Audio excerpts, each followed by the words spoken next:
সেকেন্ডের জন্য করতে পারে না, এক মুহূর্তের জন্য করতে পারে না। তোমার নেতা মণ্ডপ উদ্বোধন করতে যায় আর ইব্রাহিম আলাইহিস সালাম মণ্ডপে মূর্তি ভেঙে ফেলতে যায়। ইব্রাহিম আলাইহিস সালামের আকীদায় আসতে হবে। আয় যুবক সব, তোমার নেতাকে আবার পড়াশোনা করতে হবে, তোমার নেতাকে আবার পড়াশোনা করতে হবে। ইব্রাহিম আলাইহিস সালাম মূর্তি ভাঙতে মণ্ডপে গিয়েছিলেন, আর তোমার নেতা মূর্তি উদ্বোধন করতে মণ্ডপে যায়। রাত দিন তফাৎ আছে, বিচার এই জন্যই বিচারের মাঠ।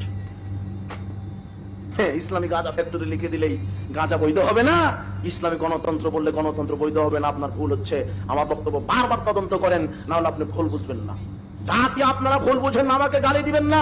বিশ্বাস করেন ইসলাম কোন কুফরি মতবাদী বিশ্বাসী নয়। বিশ্বাস করেন রাসূলের আদর্শ ছাড়া কোন পৃথিবীতে আদর্শ নাই, রাসূলের নীতি ছাড়া পৃথিবীতে কোনো নীতি নাই। রাসূলের আদর্শের বাহিরে, রাসূলের নীতির বাহিরে আপনি যা করবেন সেখানে আপনি ধ্বংস হবেন। এটা পরকালে হোক, সেটা দুনিয়াতে হোক, ধ্বংস হবেই হবে।